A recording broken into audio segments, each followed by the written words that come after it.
live on Facebook, Des TVGH, YouTube, Des TVGH, Facebook, Des TVGH, YouTube, Des TVGH. On the round table, Thursday afternoon, live on Des TV outside Parliament from the camp of the NPP. Chairman aspiring to be NPP Shiasu constituency, Fred Ochri, aka Chairman Fish, member of the NPP regional communications team, representing NPP on the show Thursday afternoon. From the camp of the NPP, also Dr. E.A. NDC, NDC, Dr. E.A. Morrison, representing NDC, member of the regional communications team, will also address. Once again, we are live on Facebook, Des TVGH, YouTube, Des TVGH. And then, come on, simple. You better near Corso and Rada, former education minister, deputy. Yes, Reverend Ntim Fodjour, the NPP national executives, including minority leader, Afenyo Markins, any NDC, NPP, MPC, be stormy. You know, have manifest your monche, Emma, and I before entering the Cocaine Saga. Every year, but your boss, now yet the home come was shown so a day a mammo. All right, mom guest and a quaba, Nafi, young court, your name. Doc, good afternoon. Good afternoon, Minio. Patron, where dear? I read OWusuBempah, Patron, as well. And Madam Boko. The radio say. And be of what to say. Ah, by Chiboko, I'm say, we chairman Zuba, and I congratulate you for the milestone one, unanimous confirmation as the new KMA boss. And I'm say, as I'm there, yesterday we no better. So far so good. I'm say be added an aquam. If I when you use no match here, agyapong NDC for so you go so him ampani anim say obey ye DC amaye. Me sa so chia me kromo hene na nata so aginam so hene we are nana be will be a me chia. All right, Mama Chairman Fish, aspiring to be NPP constituency chairman, representing Shiasu constituency, member of the regional communications team NPP. Fish, chairman, Akwaba. Yeah, near me. Patron, where they? Oh, Yamiado. Then Shiasu to say. Oh, Shiasu the Dean, Senior Muni, Shiasu dear. Man for because a elite constituency. Near my papa, in Shiasu now. And I can see 4 Ghana Henina. Obia woni root ana woni bibi won share so nti share so de the dinti mefa kwanya so na me so machia the MP for agyapong nua me nua ofu agyapong nua tie o chacha no yini MP free edi mechia no MP ama no honorable esetakoto mechia no awie na machia me so me MP honorable Dr. Steven Amoa ani share so panyufo nyina share so de me kwa ya na pese mechia Penyufo ni nyina honorable Dr. Nani ono the first MP or papa ichia awie na masenchia the immediate past MP honorable Kennedy Kankam na mje medical chia the current MP honorable Dr. Steven Amoa chia constituency executives any coordinators and then all police station executives.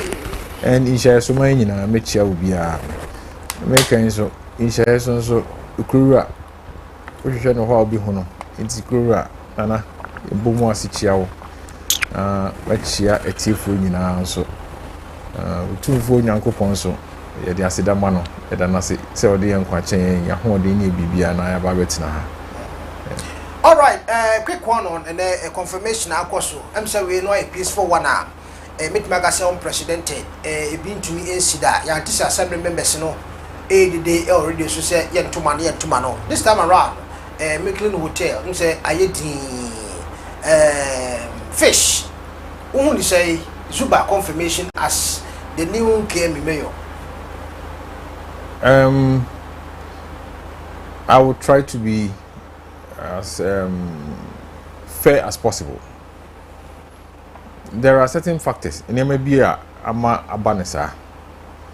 Number 1, say ye opinion friend Zuba ejina ho. I don't think say fin bia won ho. say we be KM chief executive me MPP need there but me to me koka say me pointy A B or C about Zuba say the new KM chief executive I need it's on one kasa no we building and we preparing for the position on nipa ntemu so ye me ne Zuba share on so many platforms obebu bon fin kakra on during communication but if we are the dinti oni nipa ntemu ye onye nipa bia oye too confrontational enti assembly members are omokoto ne so aba no me ne sure say oni bia wasem sa ne to so mienu so ye eyi ono ne personality ni free mu a the government no NDC government omo policy bi omo so on betu assembly members ka no eno so ato so gu assembly members no so ama omanya some soft spot for the NDC government it's we say ni nyina play a role in ensuring say never be smooth ama womo Kumasi ankasa so no ya na ye passenger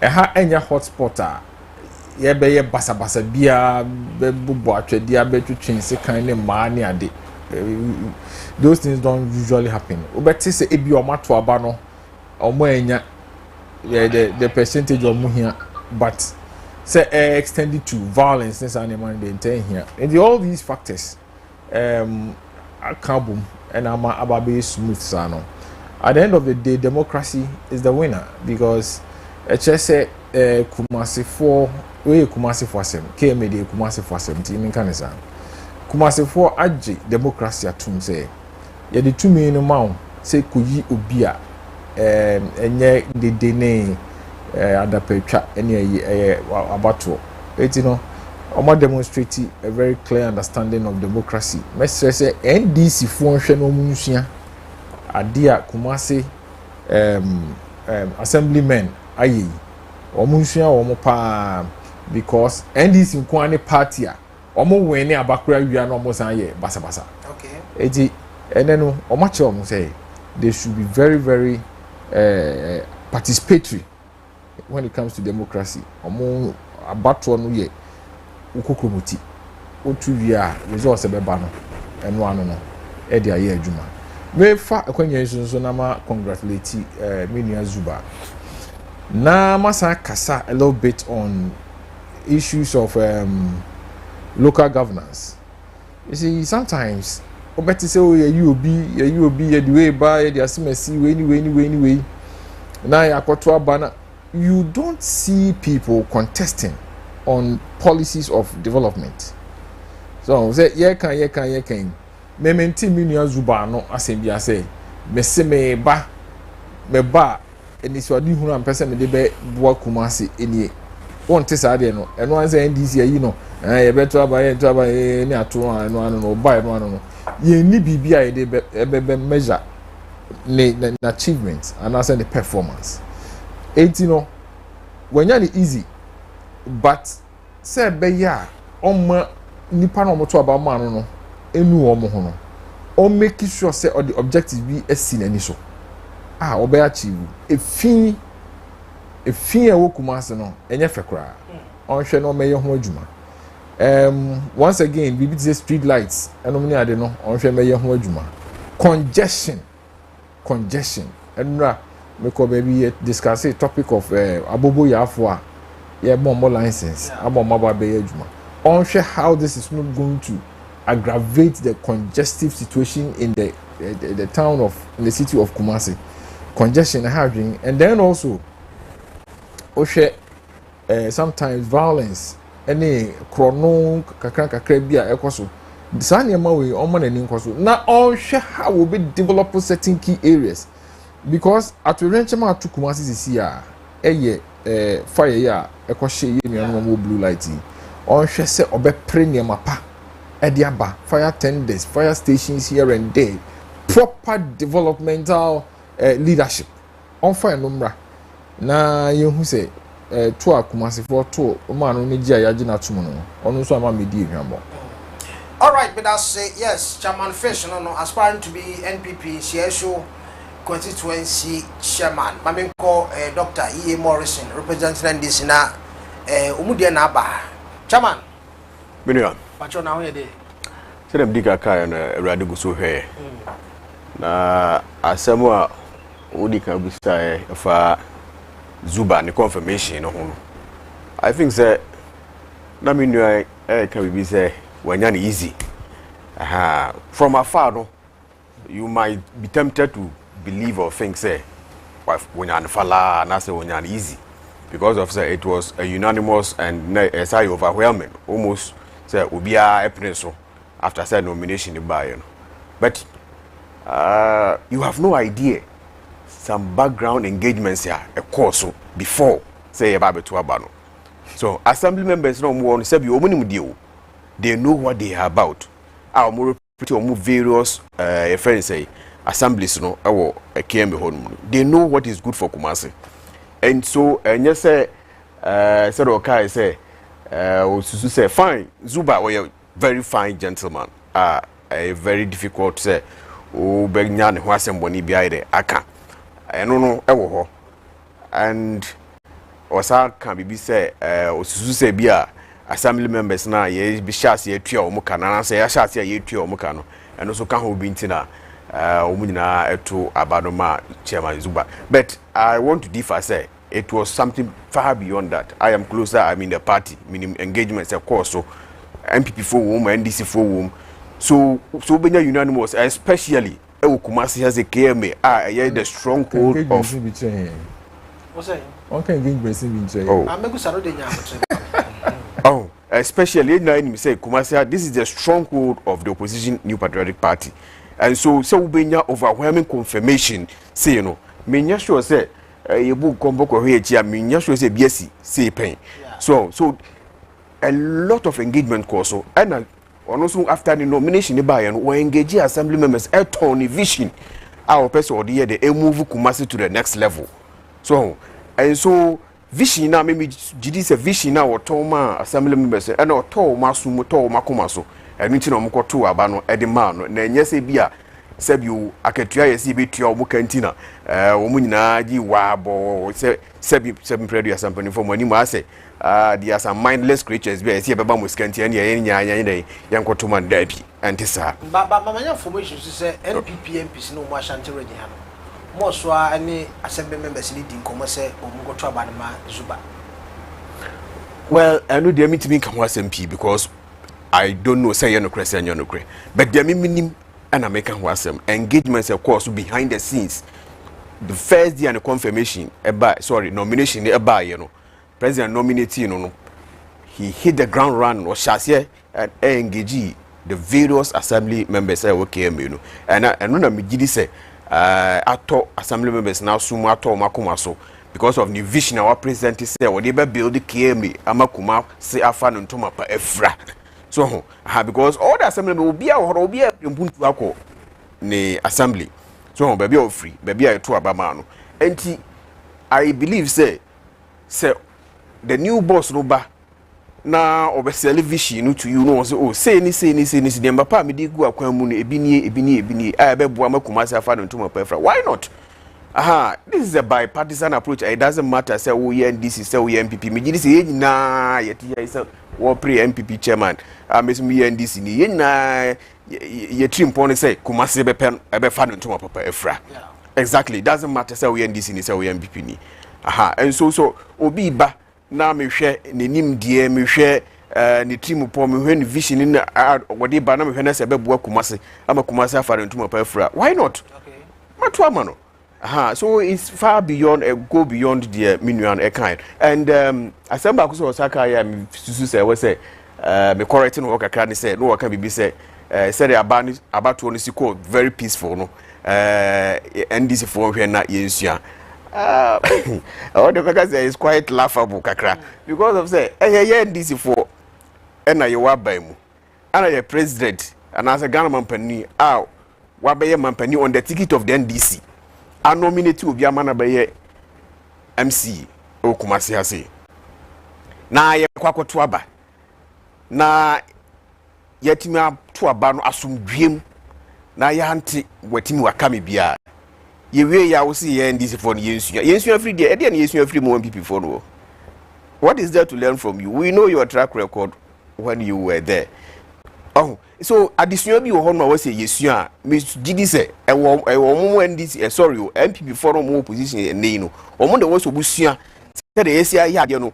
So what you say even in their own stronghold ekuta MPP for no say komuka say omu ye no tintintintia because majority of assembly members in NPP for exactly exactly so we yiru mu akabe dia the more reason to make us say omu na wo so mu sua bibi because of say in your stronghold yetimi aye bibi say peaceful and now because engagement of course behind the scenes no so they should learn how to engage share Nancy Munua as their course of parliament tama na ye vet ministry appointees we are minority about 888 MPs minority caucus na ye vet MP sorry an incoming minister say Ntim wants to be crab look at the violence they resorted to we saw it share your friends are not don't pray share friend say Ahmed Shaib share I mean our friend is say Habib look at all these people minority leadership share the omo life in parliament share the omo ye ohono and so if there is anything you will be ohono also usia discipline usia seven players how to comport yourself omo MPP before no mu bibisia ye any hwisia we have shown the track record is there we have shown it omo no so mu bisia free fish meaning say oh we be abaka ho ne fancy enko ana we o kasa no na the minister for mitri mu hwe say me rasta man oh are they want to know say rasta man through one stone I see it brings about the feelings to the asanki to be am ko kan en kra me bozu baba so ni ade na no so what it ho kasa but you pointed it out to him send PP4 e ka say e betwe ni tan nke ne omotai nke ne wa yi quote and kan any abre team fifi you know they should be grateful they should show some level of gratitude towards the MPP assemblymen and oma aye adefefe ama omu you know mentwe ni tan let's just say yeah better so I congratulate Zuba. I see. All right, you share intimidations near there according to which chanting NPP must near air course our system no mobo and so sa starting from a doctor doc near NPP for a year TV station especially former deputy education minister you Ntim Fodjour while just a cocaine issue and NIB storming the fear NPP for so montias and anti-assassin adiatia yachiwe no if river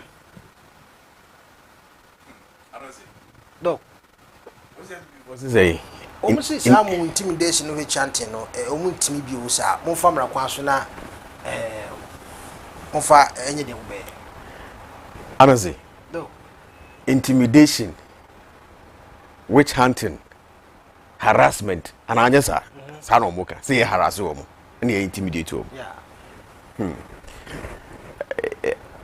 sorry to say the least it's laughable and intimidate who for what to what end we dem penny for money mo fa nche me say me poto kakra ya intimidate omo agiden why you intimidate omo ayo he anazi Ghana for akosala December 2024 atoaba ayi President John Dramani Mahama so omra metutu niam ye ema omane samfa ne tuma pamfura I don't say we have a nation to govern we have a nation to govern President Mahama obaye no was say 100 the first 120 days friends a contract with the people 120 days in nyanson do you 90 days yeko we are approaching the 120 days me gidi say after the 120 days ye ba betena hanum say na ye de niam agunsani ani na ye bisa say wa deliver ana say wa fail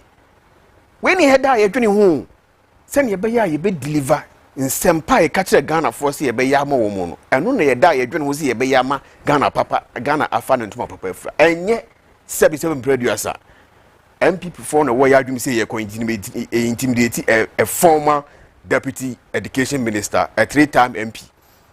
Na eno no e de be na de be brain as a party and de be brain as on mine.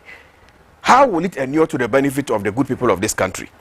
Say betra no say after 4 years no President Mahama ye samba Ghana for nchen abeka chom so enfie nan ya mode ma ye no say ni 2 minutes we ni ABC XYZ ne de ye ebo Ghana man nti no monto ayeso ana monsi yeso biem. That is what we are thinking about as a political party and as a government. Then will be a wadaji. So why you ni will be a wadaji and intimidate you, will be a witch hunt, will be a look. I am even surprised, say, South story we see. Atimia Dragia on say 1st April. And Ntim Fodjour breaking news to say. Was suspected say a friend say MedX airline L23 ABC Cocaine International Airport no on the 20th of March. I see home 5 days he left the shores of this country on the 26th of March, you know. Osusu say flight, you know. Either say it is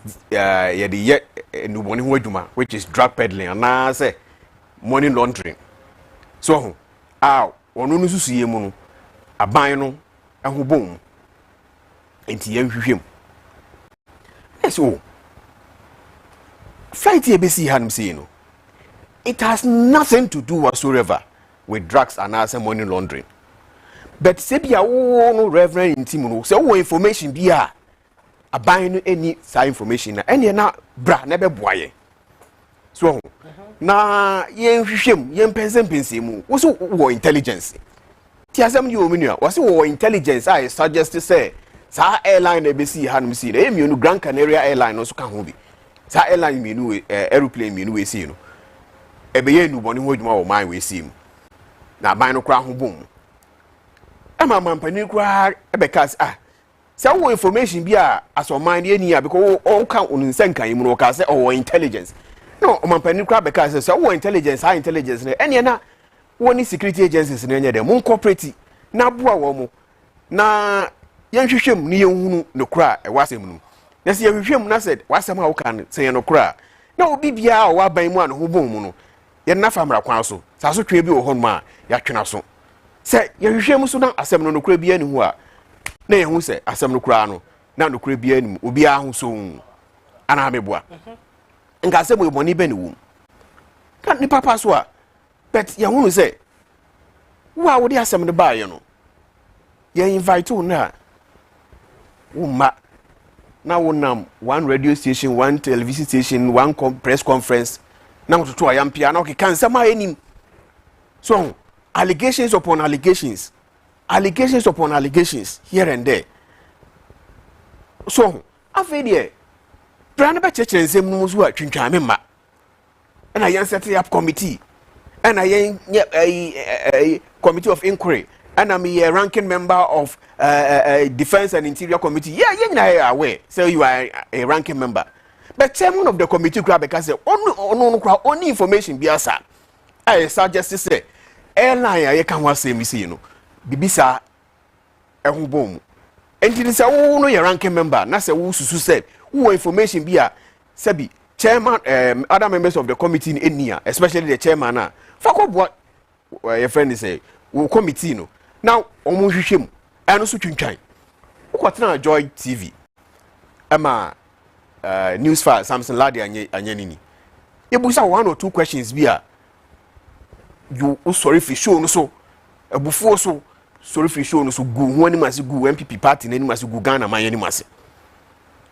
So, look, no all no ka say de ye man akwanya no asake cancer ne nsensem na wabra wontimi substantiate. And one answer the allegation no and now kokase no wakase o kan sem ebegu mampani won ehu fi ebegu aban no hu fi ebegu Ghana man animu ase me ha eni sam na okeka no ho se ne ya how to kwan every Ghana ha say okwa ma no ne a na sa wo ye Ghana ni a wonam ho no ma the first no be hu an ye susu and say e bi krampo na wo krampo no nu bone a ye ka ho asem no enu bi hu enu hu bi ntina wo so aba mo ne enu bi dwa na wo ba bedi so e bi su kra me kra say kra bia anansi bi kra wo tie kra koke kra bia hu bi da wi bi kra hu bi da wo say the city say tuntum say kokko e bi kra hu bi kra e TV so na say physical pa say e bi nie no e bi kra hu bi da and so na say because of say one reckless MP ni statements I won't make into no na wadi go on mine animal city no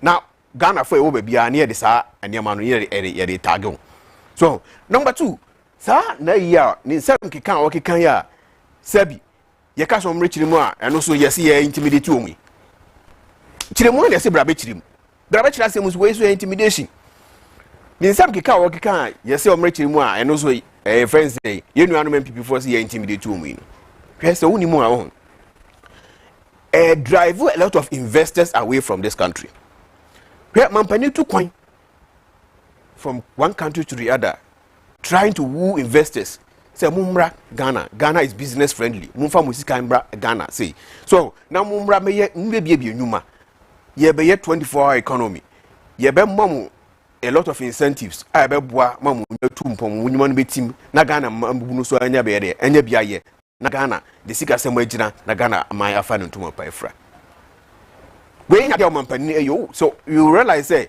uswan wiye na no otu kwan bebre ko a lot of our neighboring countries ofi hono so wasa come on any aba de wo ye nyina ni say wo encourage a lot of businessmen say mumra Ghana is back for business mumra mumfa musika mra Ghana mumra emeye business now wo ti Ghana han mi say wo MP I the taxpayers money etua uka wo no I mean ye gada na wo so hwete ye bua no na wo so hwete ye bua no na wo hwete na ye invite wo say brabe church nsem no so a we say hey ada na mo intimidate here ada na mo hwe chant here in any case in case so munima look it is not lost on us those of us in the NDC no ye we feel you say ye ka political party wo mudi no bon hu dwa ye na ni mo ma we say eyo MPP for na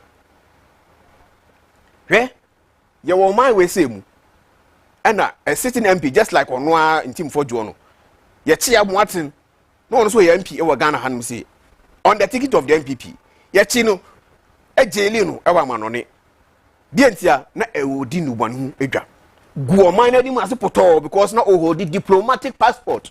You know what it means to hold a diplomatic passport? You don't know what it means. We have not forgotten. And then you know, move make allegation you invite you say brother prove allegation you cry must see you chant more. During ex-president for first time. Your my way same. Ena cocaine, ye chi cocaine or my way same. Yeah, that's already is cocaine other than cocoa day. You fear it is not lost on us.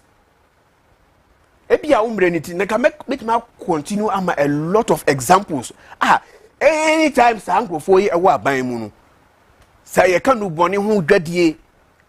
Ye come money laundry na. Omu bomu pa omu di mu tinti my pa problem no sa Rambo style of arrest no hweme na omu abore ne fia omu kwakwachi no why say omu afa the due process na invitation ankoso dan ye omu oh menua due process baby hwe wa ba be allegation abeto abontin ama mampani the first gentleman of Lanan Krambo no abe respond say oh Ghana had a Sani Maniaman yem pese. Ye ho be for Sani Maniaman. And he say bibi say be shasi akoso anase koswa. And ye menua be boa ye nyina ye ntu ase because ye susu say ye pa open ye nti na so ye de oba abonten be kan ye say bibi sa ho mpo no say ye no kra dia. And ne be boa ne ntu firi ho ne mwa ye nyina ye mwa ye aso man. Why you tintinti bra be boa yama invitation national security ama invitation wonko a friend is the committee, parliamentary committee on interior and defense. Ya invite to on the sidelines. Won't call Joy FM. You be so very sensitive questions and kabebwa ama you make headway and sampa asem na wo ka no make sense no sorry before so na wo sorry na tipa we dey call so Brony cousin bi we say when persuasion fails force is applied. I repeat, when persuasion fails force is applied. You are persuading you use all the available means say bra na beboa na enya hwehwemu na enya hu ba bia no kore ne da enya no na hia no enkontompo no a wo die no eno na hia no o man na wo gu ye hu fin no eno no hia no all because of say osusu say ba mi ananzo ni bibi de wo ye nyina no is because of say ECG scandal here ba bontin missing containers here ba bontin a diversionary tactic bisana me hu no obese oyi Ghana fo nyina ya adwene free sa pro ye ne kankan ye course so wo bra na omu aban mu no wo yi Ghana fo nyina ya adwene free so na what the akọ baby it's much ado about nothing. Okay. So far no want to improve here. So ain't no 77 predators. I don't see where the harassment is. And national security for call on say kwa arrest no. Because ya frewa na so mad and ye ba be twen abo so ne de wako no wako chire wunsem.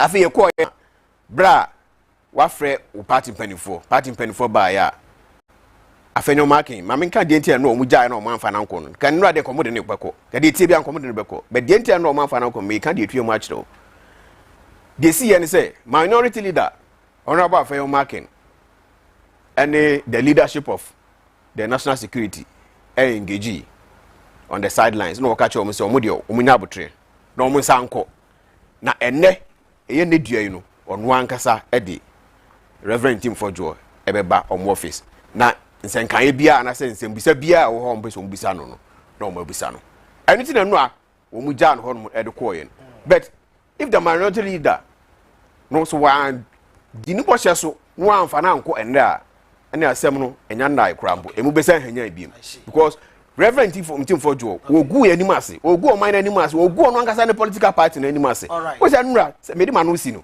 wo se nura minority leader kan se mi che wo se okura ade na ye kasa kire wa wontie ase online obetuma gugu nura tama okọ ni fie honum so Reverend Ntim Fodjour fie honum no na our friends say national security for no every hokọ ye no after the buy in the full glare of the media now dubility na you we cannot be intimidated any other I think no can chance look sadia we say we no ehun hia ono an leader na chance ehun hia and I makasa chro behind the scenes ada na okra so o kan fantin mintin fatin to was ada na okra so e sa makasa say jai de we no so njade we no emwa yen minua emwa yen all right yes Dr. E.A. Morrison representing NDC Thursday afternoon mamenko MP before camp omuno mo abasem na me nye the bite of omusu de chama fish ana say so anka say ya unu abefre na bia ba asisi ayo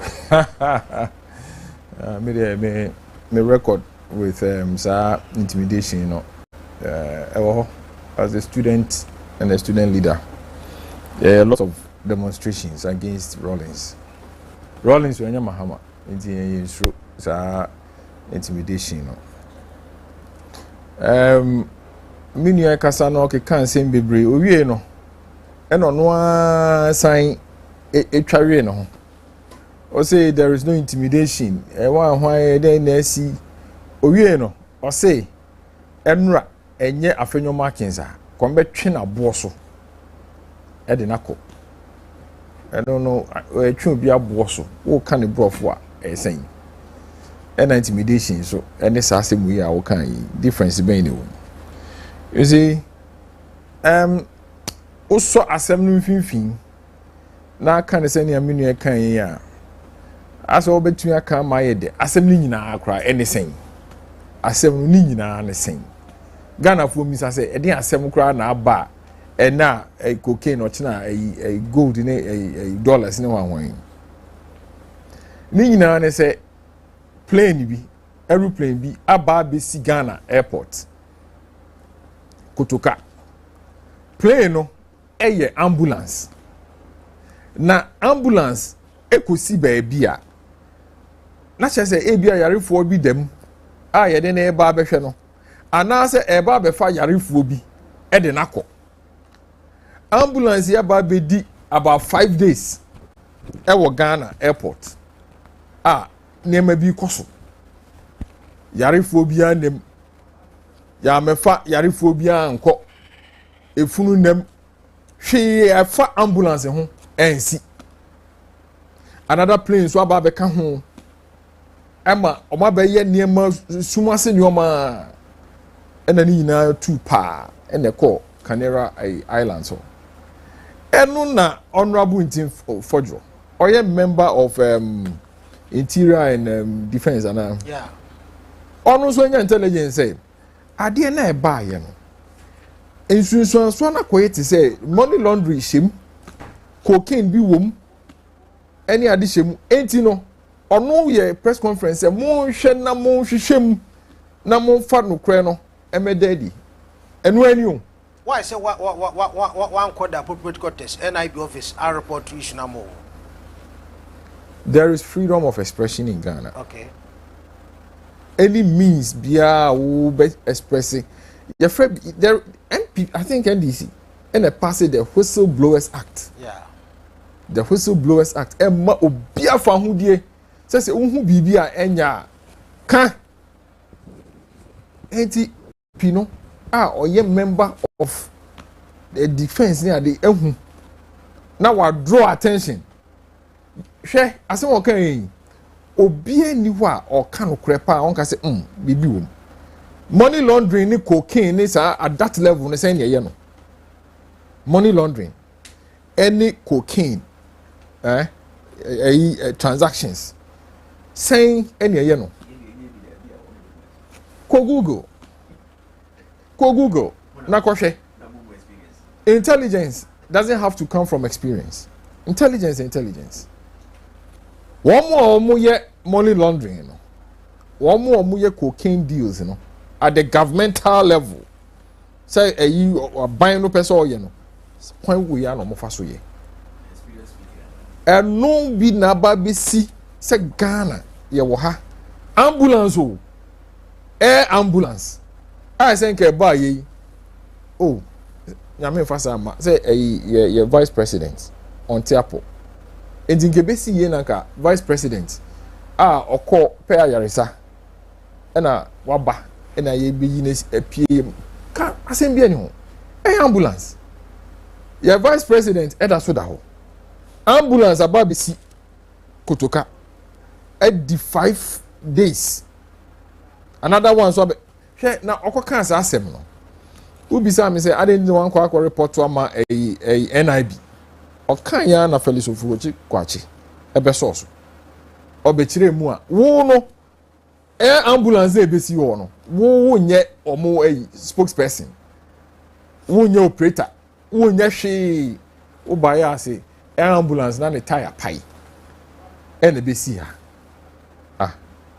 na flight aeroplane tire pai a etumi lande fefefe sa aeroplane and tire pai etumi lande fefefe sa chese ensem obeki kan ni nyina no bibia ye check ye bia no na chese mfa would rather sem kuntu aseni eyi ne ma bi opeso di siesie be tufu togu ni pani enu na edisa dede we nyina abayi owu asem na nkasa no mesi yen hwehwem ye pa na kwan asa flight ni besi Ghana esen tu koye eni ade no ehu na mini kan say yen ye gu Ghana ehu fin hwe na fu ze flight ni besi on international community no munim the international community is aware international community ni bi krampo ne tia ye na so international community na say yen ye gu Ghana ni ma se kire wo no mu tia ye na so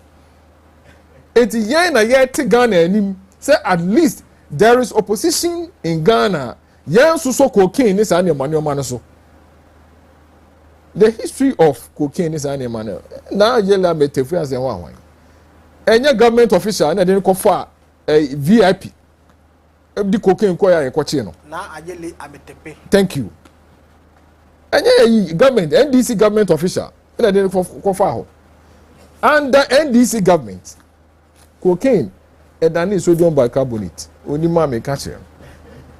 They thought they were going to be scientific. MPP for your being it took what done in sodium bicarbonate a scientist you see it's not the infant chain the what passes here ambulance and the tire pie John Muntebu according to fellows of Ozukachi ambulance and the tire pie and your baby and see sekotoka esi yanso a esi fe obi anso hu se change tie obi an hu se change tie kwaya change tie abegina hof na ambulance tie pie 5 days na yedi tu mi say ho say airplane tie e pie 5 days eni yedi tu just say same way akoso hwe emu ho aba bia almost makoche obi okra $350 million worth of cocaine and this for yawo sai nipa no o se enfan ko NIB sai nipa no what say e de na police station what say e de na court sa cocaine no a o mo koche ye no e wo fa hen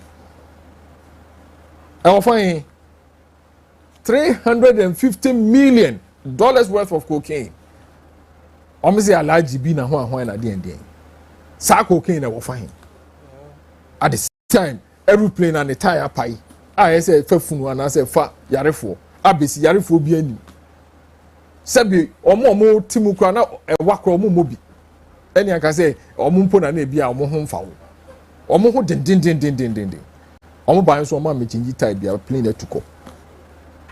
What are you telling us sebi e yenkra en wa ba beka rudu rather same we ache ye go ka mo say na ho ahwan omra osimo set committee need there will be freedom obetimi akane nsem nyina wo ho ma obi ate na omra na mo nchene hye na mo nkomia ne kon mo metwe na bo so according to your words mo metwe na bo so omra mo set committee after all a parliamentarian and I was speaking as a member of a parliamentary committee na mo parliament no and intervene in this. Again, na NDC Fodjour. Enti on person parliamentary committee, on set committee ma on ma hwehwe sa asem wi mu.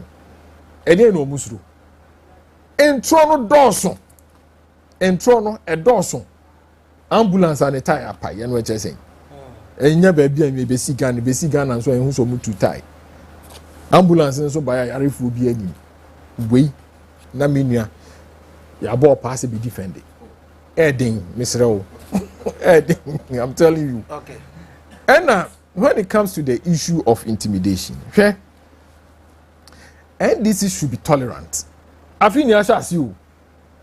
I feel ni ashas ye na mahama any Japani hwan no mo. Mo nyom hu so mo hu. MPP you fighting Rollins. Oh. And you dey establish a democracy in Ghana. We force Rollins to become democratic. And yes, easy. Yehunu bi yehunu ne chance. Yehunu ne chance. It is we now no kuni wan just this week here. Asema ye can intimidation. Former vice president ni ADC. Wa boy ni fie. Akobubu ho akosenioma. Eno so na eno so chesen. Eno na intimidation. Eno na ese Ghana. Se mu nimu a eno na ese Ghana because we live in a global world, international community no. Omo hwe bibia ne asemu nsie. Etimi semu wo obi a o se Ghana din e wo wiase. Eye mo ankasa. Mo start the very moment am win elections. Mo the violence. Mutumi kwa taki electoral commissioner now mo for so say on declare results emma momo candidate sana abato ye no and you know they have demonstrated but me asem am making I want Ghanaian bia o tie me to know say NDC there sebi omo party no omo de moja o omo de moja na ye omo party no Rollins did moja and signed the party into existence. And you want the violence near to trust them this basa no near de. Ah, nipa mo history motumi akum high court judges. Oba wanyim owa nyina motumi akunkum omu nyina. Okay. That is their history. It's your intimidation na. Eno de mu trademark. Na no na say person mo de ba. But I'm telling you say, yeah no. Enye first time I be hu NDC ni o. Ye hu NDC Rollins breso. Ono cry any this time. It is intimidation na mo de ba no. We will stand up against it any day, anytime. I see. Name no say democracy and the democratic power. More respecting democracy. Now behave democratically. Okay. No mining konenim. I know they didn't put to be mine no. Na zaki kino ni Japan ni wan no. Eno fa shema. Okay. Kofa ora abaye. Okujeto na document. Okujeto call asema no okay. Oko vetting. Okujeto nkofa ne accommodation. Eno kwa friends en. Oko hide dan paper edima wi. Tenancy agreement. Sa document no kwa okujeto ntumi afamba. Tenancy agreement. Okay. Ewiase document bia okura na ora na o harase amanfo. Ono ko vetting case on fa ne tenancy agreement mrakra we nya afamba. And we call these people credible. Okay. Enti no yesra wo mo. Ne ya air ambulance ebesi Ghana na yarefo ndem obi a otimi bia na almost in the tie apan so amatu tie no omo nchirem. Okay. Na Ghana fo nyina nte. Me da say chairman fashion no nhia so constituency representing NPP. So doc few Robertas na me ko no na homra. Me no um say. Oma we sim no. Okasa what can be about freedom of speech. Freedom of speech, no, it is enshrined in our constitution. I'm obia ho kwan say obia tumi kire na dwen. But I was saying now see who say freedom of speech I work am asem no. Won't me make asem sabi yeti here na yeti wo host ye. As the host of this program, won't me there is freedom of speech. What I say? But untimi kan asem ebegu obi hu fin na we are wakwagina ba bia toto say oh but there is freedom of speech. But me no ade make what I say. Freedom of speech in wo ho obi antimi ngaga obi antimi nka so o mo bi nkasa. So what I say? But you're right, Brony Abrofuka Brofu bi say we the reform fan chair me say me poto kakra. O say your freedom to swing your arm ends as where someone else's nose begins. Say wo ho kwan say wotimi to nsa kwa bia wo pebia no woni ho kwan say ami wo kwan say metimi to nsa bi dem pebia ntino wo to nsa mane ko bo bi hwene etra ko bo bi hwene ye kan wo so mi wo ho kwan. Freedom of speech in there wo ho, but you have to be a responsible citizen as a former deputy minister of education. As a 3-time member of parliament, Ntim Fodjour was very responsible. I want the utterances. I want some more. Obianka say maninka. Obianti sabi Obianti means Obian hon kwanse Obianka say o my we sim. But we also have to be responsible for our words. Say me some American no. Say kogu obi ho fia. Na ye tu yansa frame say me mra me chechire mu a. E wo say me ko chechire mu. Won't me hide behind the freedom of speech say freedom of speech won't you may come as a mark afedi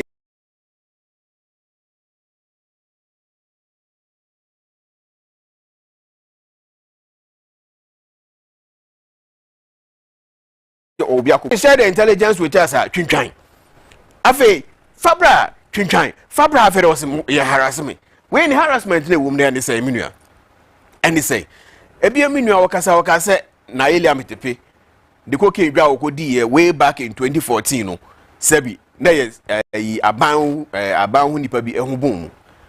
I am challenging him here and now. Say onwa sa aban kro nipa no me make us an here. You call a spade and not a big spoon. Me bo amwati din. Enti so no so na sam wo ka no. So onsuro na so onim say ye no kra. Omo nipa kro din wa ha me say.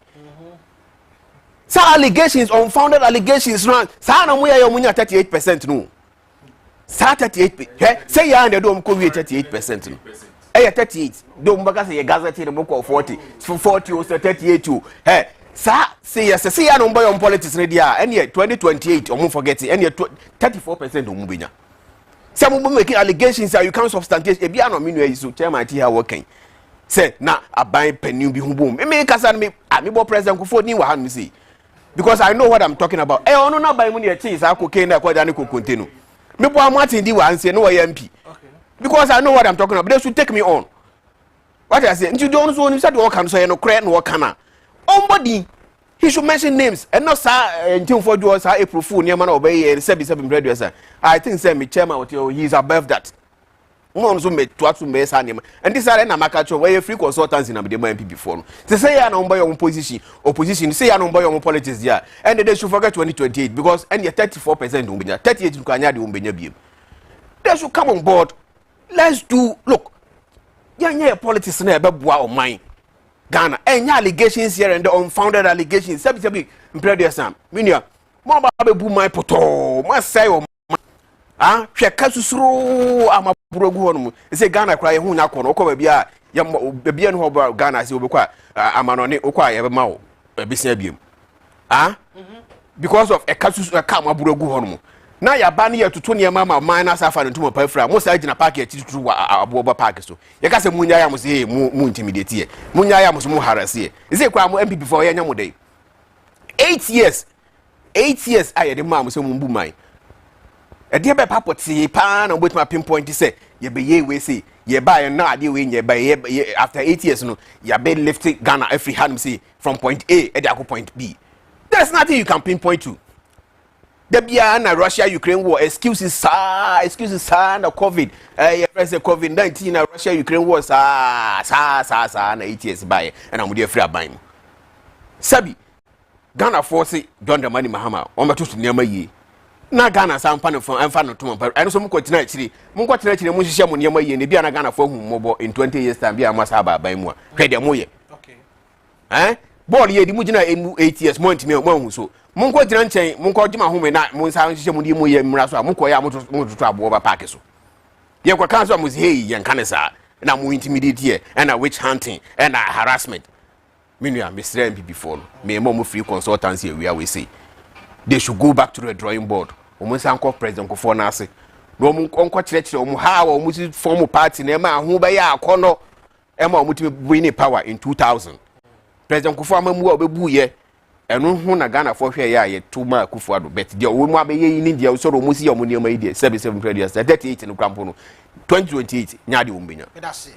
Okay chama fish for 8 minutes na kan not Ghana shino ba ciao hotel condition to sweat sweat papa we say bia kon hu me say Ntim Fodjour Honorable Ntim Fodjour or your mind ba papa say what Ghana for adwen si proye ya ekoso isu onya akwanya ore batime no na ka me pese o ka che me say asema Reverend Ntim Fodjour aka say ambulance na e ba ye no na nipa nem e be ye no ma bi obi ehunu na pese o ka che me say anya no kure ambulance o a de fa nipa oyare wantumi so mfa nkyere me die ntia saa ambulance no ebesi saa ekotoka ho anse mo ani aka eti unim na me kra ma draw attention say Ntim Fodjour nse mo ka ni nyina gina saa ambulance yi ba ebegina kotoka no ho ne gina 5 days no ambulance ni begina ho no na eye den mono man ni hye mo nse o tom yesra mo chen dia za ambulance no ebeyeye spokesperson for the president onu meke bia o say not aeroplane tire pai ene tumi lande fefefe sa semwi mo anti mu defend asemu ndi emode sa semwi mu defend emode o say infiltrate we a gentleman so as I say eno na ye kan hwe ni amo be keka fa hu bia no ekowie se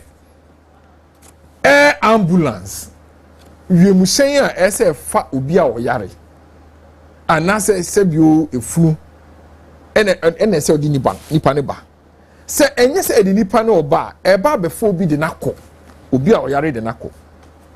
That is the purpose of air ambulance aba bisi yare fo nem omo a ene bi nso krampo ebi ana pilot anase crew ni bi oyare enti ni oba bisi no akwa ja yare omo ba ye omo ho den enti se fa yare pa ni owuo ni bibi e bakukura ni sa air ambulance na ho enti ebesi Ghana be ye den afi de na mo ba bi twa she on say ne tire pa oh doctor enti aeroplane and the tire pa is an AC mugum ho ani mo ase dodo honorable Ntim Fodjour a nice gentleman, very nice gentleman. The duty as a member of security interior and oye the duty mo bia meka sentia no me intimidate no munya no onye na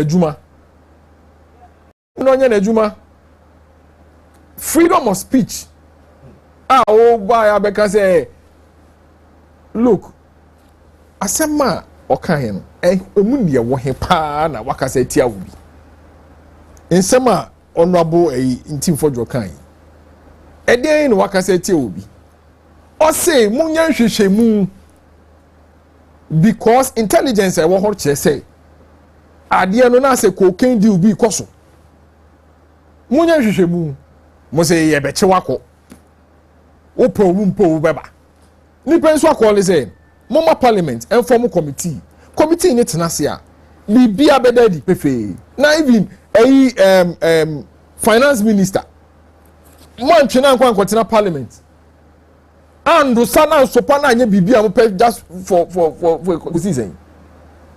If you take this thing serious mo form committee or parliament na mo frɛ no obeba na say mo de ne kwa se baabi sebe akwakwo intimidate na akwakwo miamia no baabi de ene de anya de obeba ye nim ni amutumi ye ndc for ye nim ni amutumi ye pa o say omoba violence bi ama hey we what come to you dia moye mo weni abai what me abetina tv so be ka say oh ye ba ye nya body bia na ye nya violence akoso okrom ha hey Mr. Mo see o say omo kwape busia omunya na mo ka say busia bonne da fom mo de ne mo kwakọ nya na mo say ye ya bobusia mo kwape busia ni biabo mo kwa IMF fo say nia MPP fo aye no ne kwan so ano no mo mefa eno so pepepe na mo fa nya adwuma sa na IMF aka che mo eno che se mo abon NDC fo mo abon ko Russia and Ukraine hey untika jimu eni say mo so mo minister or so abeka bi o COVID-19 any Russia Ukraine nyina wa beka bi mo minister you see asem no kra wa hu e ba ko pe hwe obie ni wiasim ho a obetumi aka say COVID ni Russia ni ho ahwan no I impacted the economy of Ghana. Enya mo na mo ko gina so mpie so ko kan say ese say yen koton cocoa yen koton cocoa 90 ho ahwan eni aba be mo 39 ese say ya ma wo mo kra na say mo 65 million. Omo say ya ma wo mo kra no ese mo 65 million no mo ba mo be ma na chance a ene di asem ni eti almost say 31 million na ye de ma cocoa farmers no e dos dodo eju omuntumi ntum NDC momo say ye pe bi ye pe ye de sa asem we be katakata ni o maso na mo sa ne ma we nyina wo ho ene ye tia discuss air ambulance yare for them enya mo ne de kata mo ntro ene bon amabon so sa cocaine as music cocaine cocoa asemi ena ka ne yete ha ka enka no mom no ka cocoa farmers no mani nye eye no si nchen eni eka we mu na monya asɛm na motwe ne tan okay sɛ be ya ye be kata bon amabon ne hu amu hunu oman ne bu no so yesra mo oman ne hye mo nsa o for 4 years oman ne hye mo nsa na mbe yi Ghana fo ho beton na ye ka sɛ atoto ka ayi mu VIP o kwa ya tutum yesra mo dum so na enu achi medam dum so no mo hwe na mo nya hu bibi mo hwe na mo nya enu na mo mu so se ye de badwa ebegu mani mu ase de na yesro I see na yesro hwe okay ezi yesra mo nkyere dia air ambulance ne ebe ye wo Ghana 5 days mo nkyere na Ghana fo ye nyina ya dwemu na ho fine okay mo de mo nhyɛ ye ni wo na saa ayi mo be change tire pie ne de Ghana ni bi ni obaji adi doctor what e kwa unyini I see may I say Chairman Fish aspiring to be NPP constituency chairman she also constituency Dr. E.A. Morrison also member of the NDC regional communications team the frame kwabna agianansi quickly ye dan ho ba ye ba ye ne collection be din komo na masa ko mu champion na ya rapport e wo show no so me ba chisia